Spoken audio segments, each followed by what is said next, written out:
It's been over half a century, and we are still talking about Dr. Martin Luther King in a negative light. Now, for those of y'all that are unaware, Donald Trump signed an executive order releasing these files. First and foremost, the general public don't even know what that means.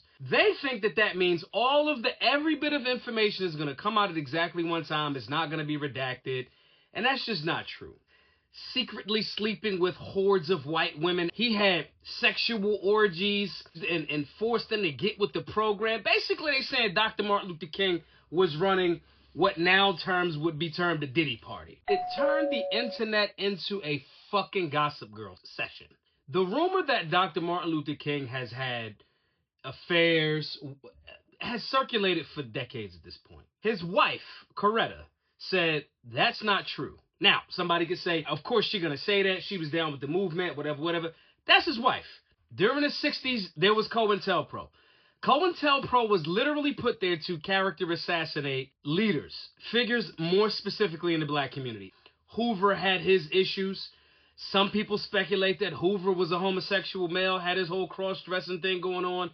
COINTELPRO back in the day in the 60s, right, would write a letter from one Black Panther Party member to another Black Panther Party member in the handwriting of the person that the other person would recognize, and it was a complete falsehood. They know that subject X was staying at whatever hotel or whatever part of town. They would write a letter and get it sent to the other person saying, fuck you, you bitch ass motherfucker. My point in saying that is there's always been an element of creating division and internecine rivalries, whether the person was alive or not. What we also know is during the entire time that Dr. Martin Luther King was advocating for unity and pushing back against unjust laws, we do know that he was the fucking target of the federal government. We also know that when the King family sued the federal government in civil court, they were proven to have a hand in his death. The paperwork is already out on a civil case. This is the distraction. Now, what does this have to do with you? It has nothing to do with you. I'm a libertarian. What an adult does with other adults in their sexual private life has nothing to do with me. I don't care if you're gay, if you're straight, if you like white women, if you like black women. To go and pretend like the legacy of Dr. Martin Luther King is something that we should attack because we ain't got shit else to attack, it's a waste of time. Now, there's a more productive argument to be said that maybe Dr. Martin Luther King, in being endorsed and sanctioned and supported by Marxists, maybe that's more of an argument to take. And I could even respect that a little bit more. There's stories that the black folks was going to D.C. to tear that shit up. So they got Dr. King on the phone and was like, hey, man, go make this about peace and unity or y'all going to get fucked up. That's one argument. That's fair. The other argument that Dr. King even said, damn, I fear I've integrated my people into a burning house. Here's why I oppose the Vietnam War speech. Those are things that are more in alignment with the importance of what Dr. King was at that moment and why he was being targeted. Now, if these things were true, during a time in the 60s when it was a faux pas to be homosexual, why the federal government didn't put that about him when they were trying to discredit him in? They ain't had no problem arresting him. So they had this information for however long. During a time when it's definitely a way to discredit somebody by calling him gay, especially a pastor in the black community during the 50s and 60s.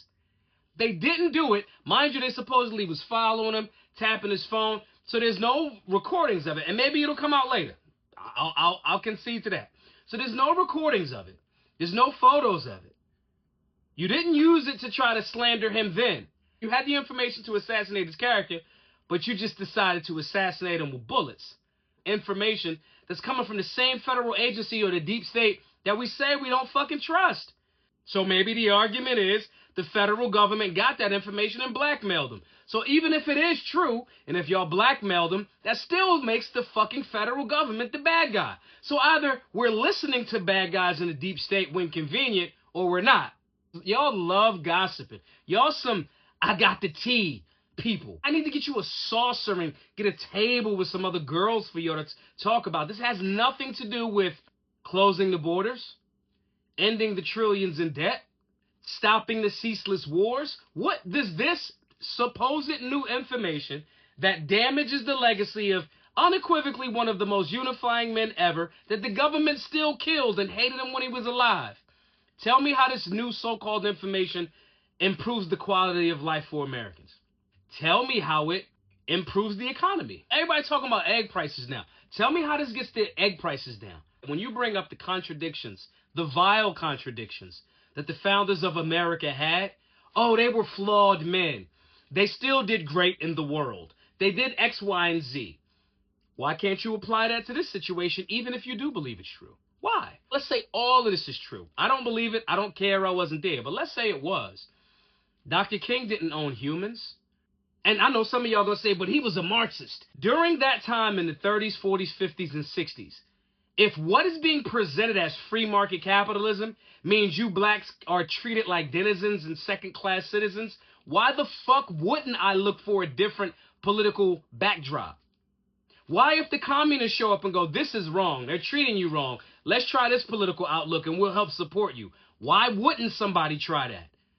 When so-called free market capitalists are using the state to legitimize their bigotry and hatred towards black people. Why the fuck wouldn't they look to a different political outcome? I want y'all to use your brains and not just operate off of your biases. So even with all of that Marxist ideology and Bayard Rustin, who was gay, and all of this other shit, right? What was he actually promoting? Black people should be treated like humans.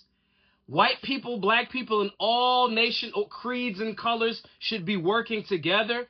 And certain people shouldn't be looked at inferior or superior. That's the actual legacy. They hated that legacy when it was during the time that he was actually doing it. So they killed him. Civil proceedings have proven that. It's proven. So now, drudging up all of these things, ignoring the contradictions of the founding fathers, who I say, yeah, they was on some bullshit, but they got that Constitution together. And I know some of y'all gonna say, oh, but that was the thing of the day at the time. I don't give a fuck. You knew it was wrong. And there were other presidents, fewer, that didn't own humans. There were certain people, the Thomas Paines of the world, that was like, this is a scourge. I don't know if we could do that. That does not mean that they weren't trying to work through it and end it. See, that's the context and nuance that y'all don't want to acknowledge. It was being done. When it was being done, it was wrong. You tried to fix it, no doubt, but you could have went the hard route and not did it the whole time.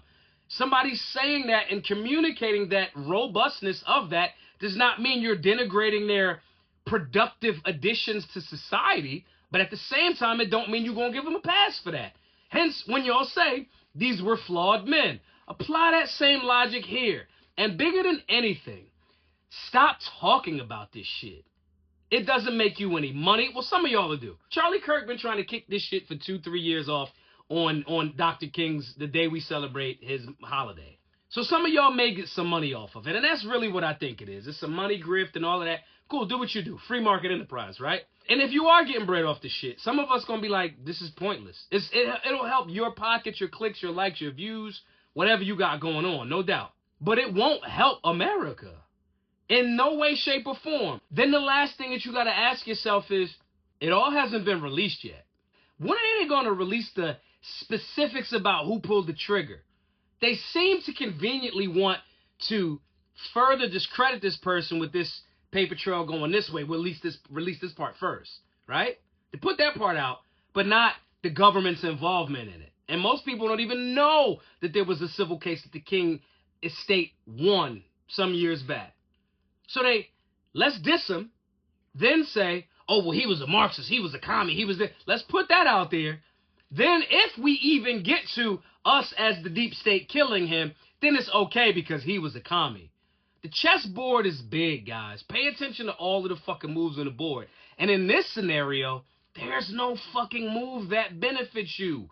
You should not give a damn about who an adult male was sleeping with. That's gay. You should not care about the shortcomings, if true, of a man that did not violate other people's body and property. You should not give a fuck about that, more so than the productive energy that they brought to society. And if you can understand that for the founding fathers, you should understand that for any man. You should not be looking to men for that level of leadership anyway, especially if you say you're Christian. If you say you're Christian, you should be understanding redemption, human sinning, the Christian values. as opposed to figuring out a way to put all of your energy into arguing about some shit that will not lower the price of fucking groceries. But I don't know. Maybe y'all think I'm saying this because, Maj, you hate Whitey. Maj, you love Dr. Martin Luther King. I'm actually more of a Malcolm X person myself. I never was a follower of Dr. Martin Luther King. I don't believe in nonviolence. I created Black Guns Matter. Our t-shirts have Malcolm X on it. So, it ain't that, but you might think that. Whatever you think, comment below if you agree, disagree. But again, guys, this is the reason why we have these type of robust conversations in our Solutionary 9 Telegram group. Before you jump to social media and play yourself jumping out there sounding like a gossip girl, maybe you watch some of the people having robust conversations about this and how we turn it into solutions over fear in that group before you play yourself publicly. Go over to solutionaryuniversity.org, sign up for a Solutionary 9 Premium membership. While we talking about this gossip shit, we should be training in firearms, civics, understanding imminent threat, get a workout routine, get meal plans so you can get financially, politically, and aesthetically stronger as opposed to whining about the legacy of a dead dude and his dick and where he put it. My name is Maj Toure, the founder of Solutionary University. Hope to see you all in a group or in a class. Be safe, be solutionary.